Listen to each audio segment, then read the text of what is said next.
Now that is a robot. Look at that thing up there. Thing's huge.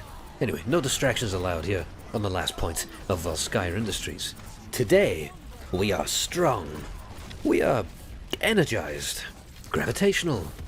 We are that beam-blasting, barrier-bouncing, bench-pressing, body-building, bear-hugging beauty. We are Zarya. And everything we do it for the motherland. We were to be an athlete, internationally renowned for our strength, until the world had a crisis of conscious robot people. And now, we harness that strength to fight. And what are we fighting for? We fight for, well, this last point here on Volskaya Industries. I'm not really sure of the significance of it yet, but shit, dog, I want it. And I will weave a ball of gravity to have it. And God help anyone who would dare stand in the way of my laser beams along the way. Now then, for a while I've been debating with myself how I would even present Zarya to you, since most of her kit is tied together and it's difficult to explain one ability's performance by itself. I suppose the best place to start is to simply show what the gun does. So here is the particle cannon. The primary fire is a beam that you channel onto people, and it'll deal ticking damage as long as you track the enemies with it. Just keep a steady aim on them, and you'll kill them eventually. The damage is okay. It could be better, right? Yeah, it could be better. The alt fire will consume a quarter of your ammo to lob forward a small energy bomb that explodes in a little blast radius, dealing damage on a direct hit and quite pitiful splash damage otherwise. Now here's where it all gets weird, because Blizzard's brief descriptions are so vague that no new player would ever figure out Zarya from simply reading the hero tooltips. The barrier abilities, for example, the particle barrier and the projected barrier. The first is a self barrier for you, Zarya, and the projected one is for an ally. Now both these barriers work in the exact same way. They will shield the target from all damage until 2 seconds have passed, or until the barrier has soaked 200 damage, and then it will disappear. And that's it.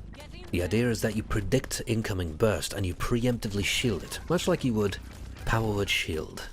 Now these barriers are incredible at protecting you and your teammates from enemy ultimates. Now remember that they soak 200 damage before they fade.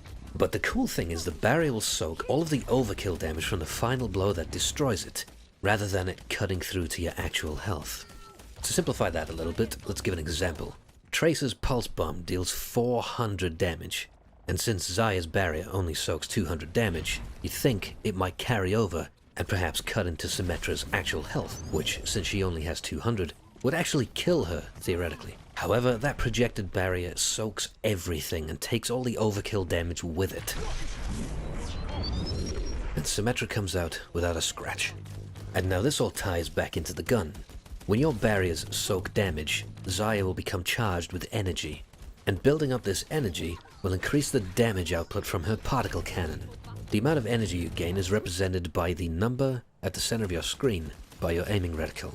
And you'll start at 0, but you can build up to 100. And when you're at 100 energy, you will deal almost double damage with your particle cannon.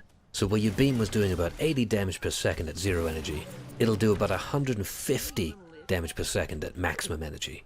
The alt fire, previously doing about 46 damage, is now doing 95 on a direct hit. And even the pitiful splash damage is increased to actually be somewhat competent now.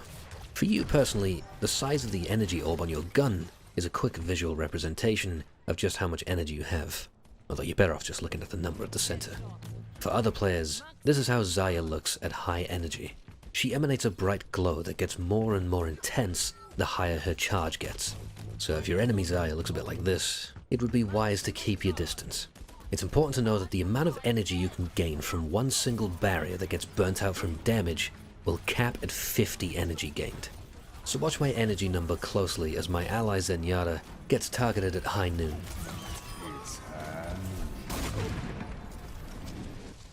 Yes, that one fateful bullet was worth well over 200 damage to that Zenyatta, but the barrier ate the whole thing and gave me an instant 50 energy. This means that you need only 2 perfect barriers to be set at maximum damage output. But beware that this does not stick around forever. You'll be losing 2 energy every 1 second, but as long as you're in the heat of battle, and actively putting out barriers when you should be, you won't have a problem keeping that number nice and high. Now, while the left click does chew through ammo kind of fast, roughly 20 ammo every 1 second, it won't run you dry nearly as fast as mashing right click, and is far more damage efficient in single target situations. So as a general rule of thumb, you should only use the right click in cluster situations for area of effect, or when your opponent is simply out of range of the beam.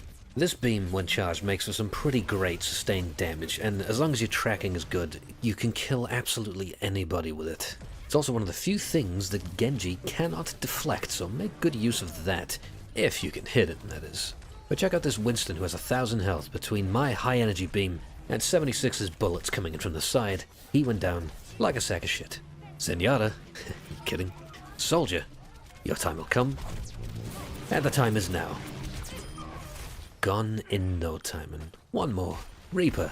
Now we can get a little supporting action going on here. Let's get a projected barrier onto Mei and save you a few meat shots, and Reaper will regret his life choices. And perhaps seek a new profession once he respawns.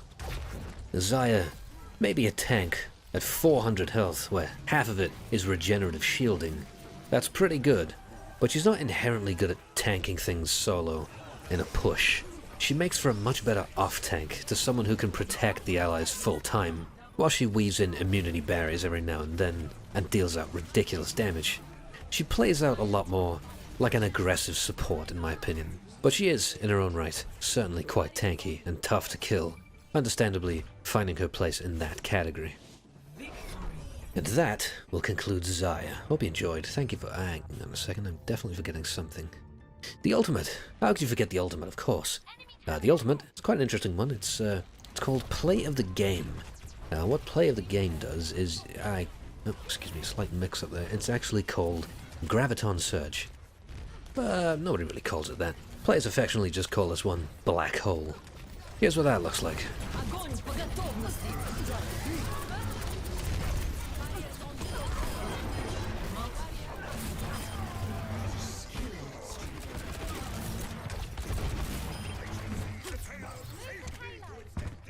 Well, good luck if you made any sense of what just happened there. Good lord.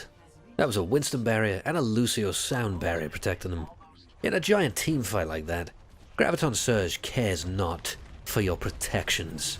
Because at the end of the day, you're all going to be wrapped up nice and tightly for 4 straight seconds, locked in place for myself and my teammates to line up all of our damage and murder you all.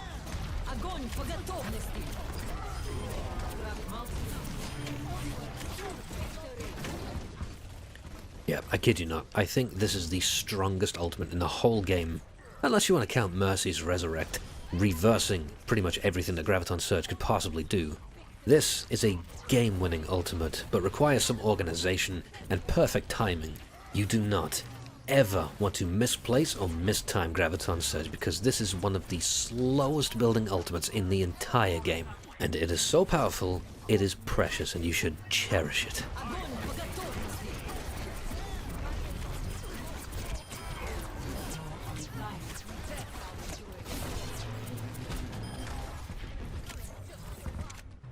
Yeah, pretty good. And you know what? This is a Zarya vid, for the hell of it. A lot of people, like myself, never knew what the hell Zarya was saying during her ultimate, and would like to know. So, I've read its Ogon Pogotovnosti, which roughly translates to fire at will, which is what you'll hear an allied Zarya say when she casts it. So there you go. If you were curious, as I once was, now you know. But together, we are strong. Hope you enjoyed. Thank you for watching, and goodbye for now.